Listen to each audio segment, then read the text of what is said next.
So hello and जय Hind everyone, मैं हूं कैप्टन फैजान बदर अली। आज हम बात करना चाह रहे हैं एक एटमॉस्फेयर के बारे में जो शिप पे होता है और साइकोलॉजी साइकोमेट्री आपका बिहेवियर किस लिए इंपॉर्टेंट होता है। साइकोमेट्री टेस्ट भी होता है ज्वाइनिंग से पहले,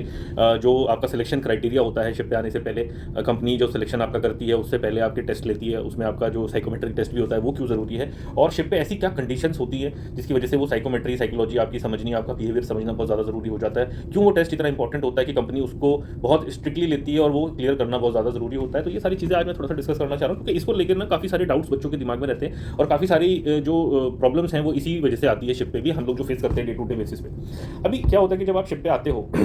लेट्स टेक अ फ्रेशर, जो अभी आप 12th क्लास से निकले हो, आपने नॉर्मल अपनी ट्रेनिंग करी है, लेट्स से 1 साल या 3 साल या 2 साल जो भी करी है, एंड उसके बाद आप शिप पे आ गए हो। अभी आप शिप पे आने से पहले अपने कॉलेज में थे जहाँ पे आपके सारे दोस्त आपके साथ थे, आप अपनी फैमिली से बात कर सकते थे, मे बी आपकी गर्लफ्रेंड थी आप उससे भी बात कर सकते थे, आपके जो दोस्त थे वो आपके अच्छे बुरे वक्त में आपके साथ खड़े होते थे, आप उनके साथ डिस्कस कर पाते थे, आपकी फैमिली आपके लिए अवेलेबल थी, मे बी ओवर फोन और मे बी ओवर व्हाट्सएवर, आप जाकर उनसे मिल भी सकते थे। तो आप अपनी फैमिली से और सोशल लाइफ से बहुत कनेक्टेड रहते हैं जब आप लैंड पे रहते हैं। ऑफ कोर्स, चाहे आप कॉलेज में रहें, चाहे आप अपने शहर से दूसरे शहर भी चले जाए, तो भी आप over the phone over internet connected रहते हैं काफ़ी। और it is not only about family, आप अपने जो दोस्त होते हैं, जो आपके स्कूल फ्रेंड्स होते हैं, क्लासमेट्स होते हैं, फिर आपके जो कॉलेज में जो दोस्त बनते हैं उनके साथ भी आप रहते हैं, जो आपकी फीमेल फ्रेंड्स होती हैं, जो जिन्हें हम गर्लफ्रेंड कह सकते हैं, जिनके साथ आप अपने सुख दुख काफ़ी सारे शेयर भी कर लेते हैं, अपना दिल हल्का कर लेते हैं बात करके, वो भी आपके लिए अवेलेबल काफ़ी रहते हैं। लेकिन जब आप वहाँ से उस एटमॉस्फेयर से निकल के शिप पर आते हैं तो यहाँ पर एटमॉस्फेयर काफ़ी आइसोलेटेड मिलता है। यहाँ पर एटमॉस्फेयर ऐसा होता है जहाँ पे हर आदमी अपने काम की तरफ फोकस्ड है, हर आदमी के पास काफ़ी सारा काम है, काफ़ी रिस्पॉन्सिबिलिटीज़ हैं और उसको एक डिफाइंड टाइम फ्रेम के अंदर उसको खत्म करना है। इस वजह से टाइम की वजह से प्रेशर ज़्यादा है हर आदमी के ऊपर, हर रैंक के ऊपर काफ़ी काम रहता है, तो वो हर आदमी अपने काम के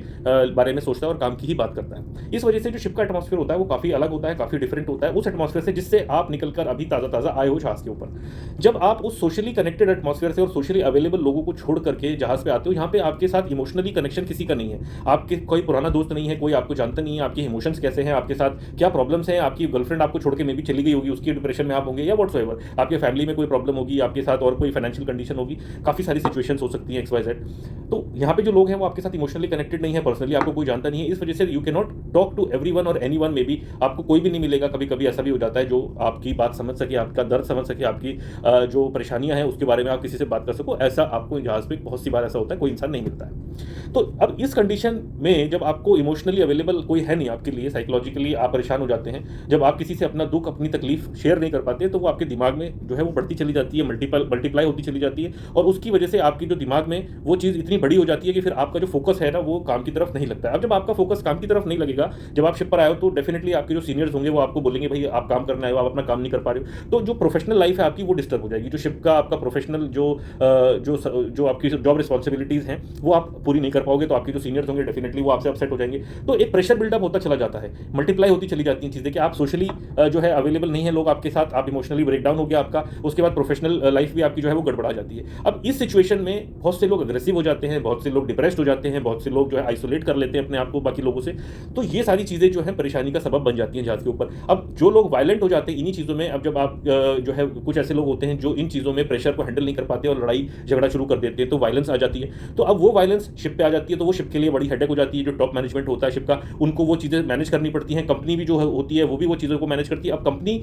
नहीं चाहती कि मेरे शिप पे अननेसेसरी की प्रॉब्लम्स हो, तो वो आपको अपनी शिप पे नहीं रखना चाहेगी। तो ऐसे आदमी को शिप पे नहीं रखना चाहेगी कोई भी कंपनी, या उस शिप का कैप्टन या उस टीम का जो लीडर होगा, कोई भी नहीं चाहेगा ऐसे आदमी को रखना जो कि फोकस नहीं होगा अपने काम पे, जिसका बिहेवियर वायलेंट हो सकता है डिफरेंट सिनेरियोज में, डिफरेंट सिचुएशन में, जो कि अपने आप को इतना मेंटली साइकोलॉजिकली स्ट्रांग और अवेलेबल नहीं रख सकता है अपनी प्रोफेशनल लाइफ के लिए कि वो अपनी जो पर्सनल चीज़ें हैं उनको पीछे छोड़ करके अवेलेबल रह सके अपने काम के लिए। तो यहाँ पे ये सारी चीज़ें अवॉइड करने के लिए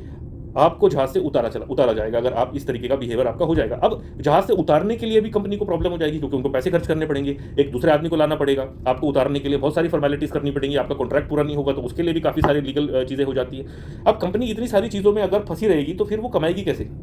इस वजह से उन लोगों ने ये सारा सिनेरियो अवॉइड करने के लिए आपको शिप पे लाने से पहले एक एग्जाम्स बना दिया है जिसको बोला जाता है साइकोमेट्री एग्जाम। अब वो साइकोमेट्री एग्जाम में आपका बिहेवियर चेक होता है कि under different circumstances, under different conditions आप कैसा बिहेव करेंगे, आप इमोशनली कितने स्ट्रांग हैं, आप साइकोलॉजिकली कितने स्ट्रांग हैं, given different pressures, different situation, different workload and different personal conditions, आप किस तरीके से बिहेव करेंगे। आपका बिहेवियर इस तरीके का तो नहीं होगा कि कंपनी को प्रॉब्लम होगी या शिप को प्रॉब्लम होगी। इस वजह से इस चीज़ को समझने के लिए आपके लिए वो साइकोमेट्री टेस्ट पहले बनाया जाता है और इसी वजह से कंपनी जो है उसके लिए बहुत ज़्यादा फोकस रहती है कि अगर आप वो क्लियर नहीं कर पाएंगे आपको शिप नहीं मिलेगा, आपका सिलेक्शन नहीं हो पाएगा फाइनल। आई होप ये वीडियो काम आएगी आपकी। बाकी लोग जो हैं जिनको ये वीडियो काम आ सकती है उनको भी भेज दीजिए, एंड कोई डाउट्स होगा तो यहाँ पे आप कमेंट्स में मेंशन कर सकते हैं। I will try to clear those also. Good luck and जय हिंद।